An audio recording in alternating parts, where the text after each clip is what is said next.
Hello friends. आज हम लोग अव्यय या अविकारी शब्द पढ़ेंगे।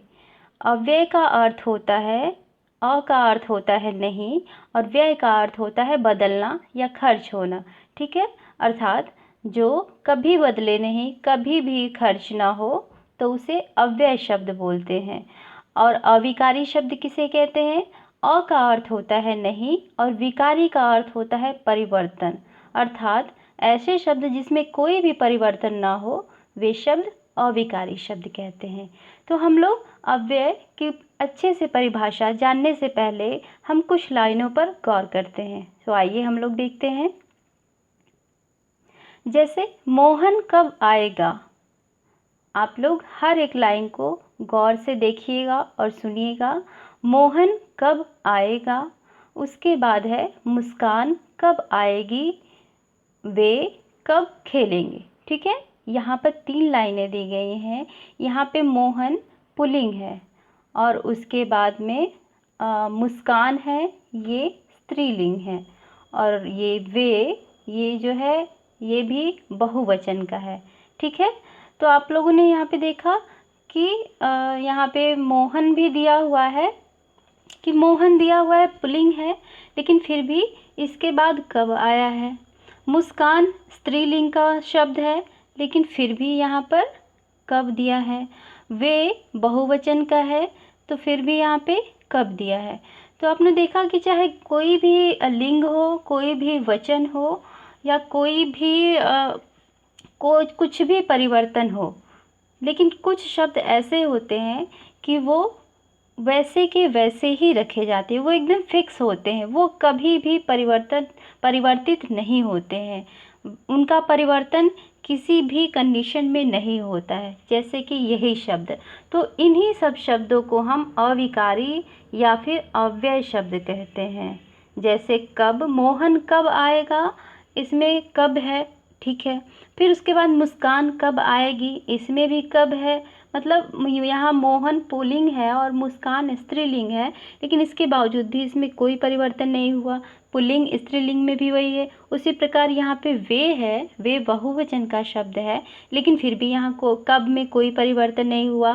तो आपने देखा कि किसी भी लिंग हो, किसी भी वचन हो या फिर कोई भी कारक चिन्ह या कुछ भी ऐसा हो, लेकिन ये परिवर्तित नहीं होता है, तो ये वे शब्द अव्यय कहलाते हैं।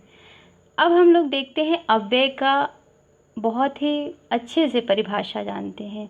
अ का अर्थ है नहीं और व्यय का अर्थ है बदलाव या विकार। अव्यय यही होता है। अ का अर्थ है नहीं, व्यय का अर्थ है बदलाव या विकार। अर्थात ऐसे शब्द जिनमें लिंग, वचन, कारक और पुरुष आदि के कारण कोई विकार नहीं होता है तो वे शब्द अव्यय कहलाते हैं। जैसे फॉर एग्ज़ाम्पल हम लोग देखते हैं, यहाँ पे ढेर सारे हैं। हम लोग देखते हैं थोड़ा, ये थोड़ा भी कभी नहीं बदल सकता, अतः भी कभी नहीं चेंज हो सकता है कुछ भी किसी भी परिस्थितियों में। इसलिए भी, अचानक, तब, इधर उधर, जब, किंतु, परंतु, कब, आज इत्यादि। ठीक है, तो ये वही अविकारी शब्द हैं कि ये किसी भी कंडीशन में चेंज नहीं होगा। थोड़ा होगा तो थोड़ा, ये हर समय थोड़ा ही रहेगा, अतः रहेगा हमेशा, इसलिए, और, अचानक, मतलब कुछ भी परिवर्तन हो, अर्थात बहुवचन हो या फिर एक वचन हो या द्विवचन हो या फिर स्त्रीलिंग हो, पुल्लिंग हो, कुछ भी हो, लेकिन इन शब्दों में कभी भी कोई विकार नहीं उत्पन्न होता है, अर्थात अविकार ही रहता है इसमें, और ये अव्यय कहलाते हैं। ठीक है, तो हम लोग एक और एग्जाम्पल देखते हैं तो आप लोगों को काफ़ी अच्छे से क्लियर हो जाएगा। जैसे हम देखते हैं कि मुझे थोड़ा ही देना, ये अविकारी शब्द हमने थोड़ा उठाया, तो देखते हैं कि मुझे थोड़ा ही देना, इसमें एक सिंगुलर पर्सन है, यानी कि एक वचन है, तो मुझे थोड़ा ही देना।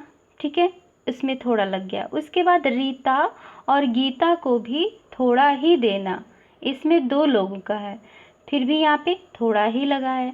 उसके बाद हम देखते हैं यहाँ पे बहुवचन का प्रयोग है नीचे वाली लाइन में, उन सबको थोड़ा सा ही देना, मतलब यहाँ पे भी आपने देखा कि यहाँ एक वचन के लिए भी जो है थोड़ा शब्द ही आया है, और यहाँ पे दो लोगों के लिए भी थोड़ा शब्द ही आया है, और उन सब को अर्थात बहुवचन के लिए भी थोड़ा ही शब्द आया है। अर्थात इस प्रकार के शब्द ही अव्यय या अविकारी शब्द कहलाते हैं। कौन से? कि जो किसी भी परिस्थिति में, किसी भी काल में, किसी भी वचन में और किसी भी पुरुष में नहीं बदलते हैं, उनका परिवर्तन कभी नहीं हो सकता, वो हमेशा एक समान ही रहते हैं।